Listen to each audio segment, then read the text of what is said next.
देखो अब हम लोग पढ़ेंगे गति के जड़त्व का। अभी विराम का जड़त्व देख रहे थे ना, देख लिए हम लोग।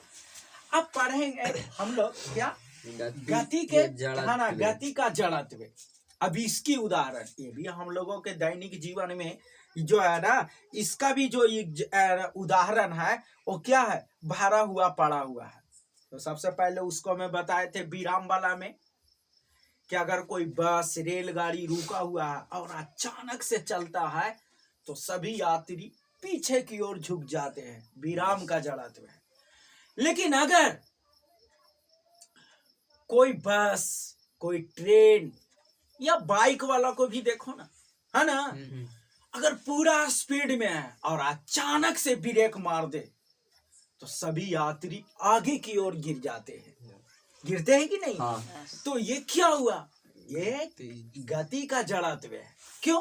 क्योंकि जब पूरा बस या रेलगाड़ी जब गतिशील था तो पूरा बॉडी गतिशील था, और जैसे ही पूरा बॉडी गतिशील था, लेकिन जैसे ही रेलगाड़ी या बस अचानक से रुका, ठीक है ना, अचानक से रुकता है तो रुक गया तो तुम्हारा पैर तो रुक गया, लेकिन ऊपर का भाग गति के जड़त्व के कारण जो है वो गतिशील ही रहता है, जिसके कारण आगे की ओर झुक जाता है। समझ में आया? तो पहला समझ में आ गया।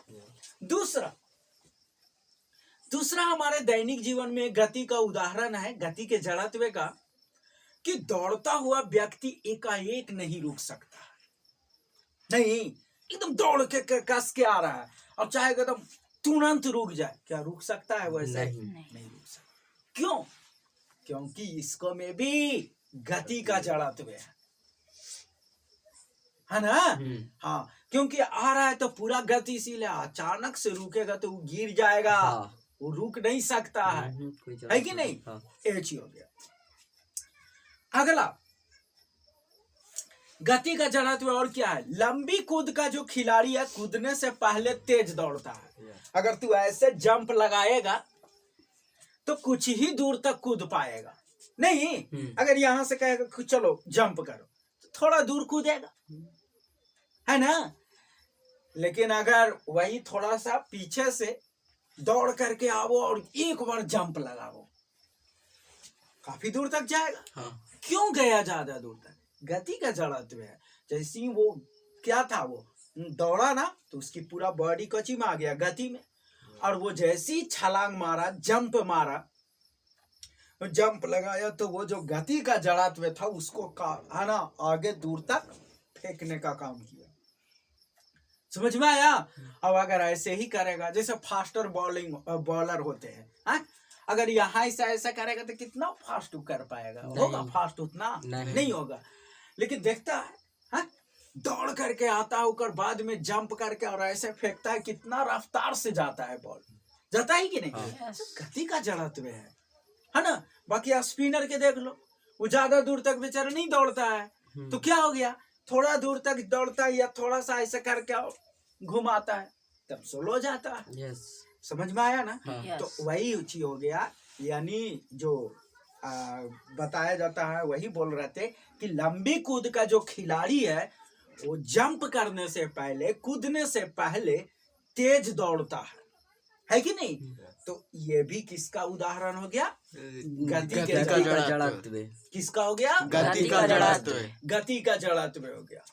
अगला है ना, देखो यहाँ से मान लीजिए कि जब हम ट्रेन में सवार हैं, ठीक है, और ट्रेन में सवार है तो ऐसे हम किसी गेंद को फेंके तो हमारे हाथ में ही आएगा। क्यों? क्योंकि हमारे बॉडी साथ में ये वाला भी ना गतिशील है, तो इसको हम करेंगे तो वो हमेशा हाथ में ही आएगा। ये भी जो हुआ वो गति के जड़त्व का ही उदाहरण है। बात समझ में आया है ना?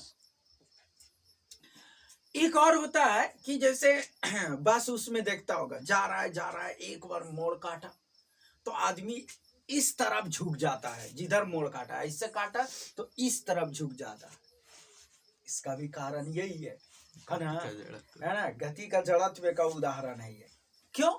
क्योंकि अगर मान लीजिए जैसे ऐसे जा रहा है तो आपका जड़त्व इसी डायरेक्शन में ना है, तो आपका पूरा गति जो है से गति का जड़त्व इस डायरेक्शन में है, लेकिन यहाँ से अचानक से बस मुड़ गई इधर, तो आप तो इधरे जाइएगा ना। हाँ, इससे ये चीज हो जाता है। यहाँ भी ऐसे बताया गया है, इसे देख लो, यह है कि नहीं है। अब जब इसको पर जा रहा है तो जितना भी वस्तु होता है इसके आसपास रेखा में देखो इस तरह, यहाँ से ऐसे, यहाँ से ऐसे, यहाँ से ऐसे, देख रहा है ना।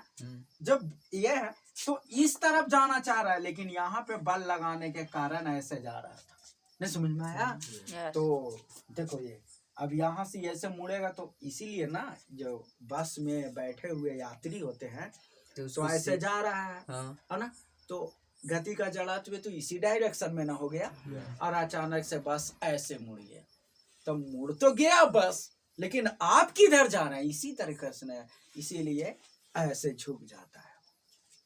समझ में आ गया? आया समझ में? यस। ठीक है, तो इस प्रकार से था, है ना। तो हमने दोनों चीज बता दिए, विराम के जड़त्व का उदाहरण और गति का जड़त्व का भी उदाहरण। ठीक है।